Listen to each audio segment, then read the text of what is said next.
Behind closed doors, the Freemasons were free to indulge in the secret rites and rituals handed down to them by their ancestors, and these became the basis of their levels of membership, called degrees.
What many scientists need to discover is the wisdom of the Atlantean technology of the standing column or wave and solitron energy fields. The Tesla coil, as well as structures such as the pyramid, are simple antennas designed to activate the grid system and power the world with inexpensive energy. The secret of generating power from the worldwide grid system is to develop a way to properly tune the pyramid or coil antenna. At the present time this is not achieved, as not enough scientists have studied the power source called the world grid. The ancient people used the world grid to achieve levitation and worldwide communication. This is why pyramids are found all over the world. The Giza pyramid in Egypt is a coil generator and was built to tap into the grid. The main control panel for this was the Ark of the Covenant. Beneath the Great Pyramid was a flooded area, whose purpose was to set up a ground plane. The primary coil was designed into the pit area, and the secondary coil was developed between the pit and the king's chamber. The capstone was the discharge point. There are two types of Egyptian coil designs, one which is forced energy design similar to the Tesla coil, and the other being a passive coil. The passive design is used between the relationship of an obelisk and a pyramid. The pyramid and obelisk generate standing column or waves. The electromagnetic fields created between them cause the energy to flow from one to another via a spiraling arc of energy, of which the frequency can be changed by the angles and size of the obelisk or pyramid. By controlling the flow of the magnetic currents of the Earth, this whole planet could and can be engineered to benefit mankind. Humanity could control the weather, stop earthquakes, cause water to flow out into the deserts, and control the electromagnetic fields of this planet. With this type of engineering, cheap energy can be given to all of humanity. If a planned program was developed, then this planet could become a beautiful green garden, and a lot more.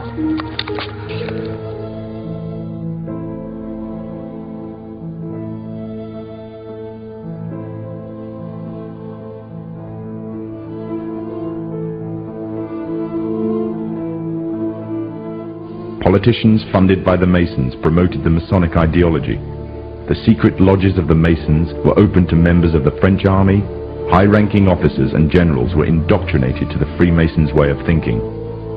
With the people, the politicians, and the military of France under Masonic control, the Masons could finally strike. Freemasonry has worked in a hidden but constant manner to prepare the revolution.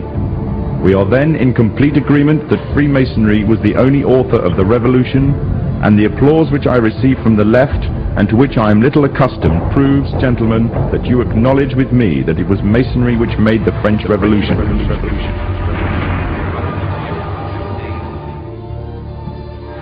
When the so-called founding fathers of America landed on Plymouth Rock, not only did they bring with them disfranchised people, they also brought the Freemasonic elements of Europe. The injustices which the fathers of America were escaping from in Europe was also to be found in the new land, in the form of a tyrannical British regime. In order to gain complete dominance of the new state, the Masons used the same methods to gain control of France. Although the British monarchy was run by the Masons, the American War of Independence was a necessary action, and the people involved in the war were expendable for the Masons to fulfill their dream. Emotions of the people were manipulated into anger, and just like France, anger turned into war. This time, however, previous mistakes would not be repeated. The near defeat the Masons faced against Napoleon and his army in Europe taught the Masons a lesson. Any forthcoming leaders of the resistance must follow the Masonic agenda. The best way to do this was to ensure the leader himself was a Mason, and the leader who took the war to the British was none other than George Washington. On the 4th of July 1776, the Declaration of Independence was made. On the 17th of October 1781, the British were finally defeated and surrendered the colonies to the Americans, and the world's first Masonic state was born, a nation that would represent Masonry in every way. A sign of the Masonic presence in America is plainly visible on the dollar bill, which carries a picture of George Washington, the first Freemasonic president in the world, and a picture of the Freemasonic symbol of the so-called all-seeing one eye.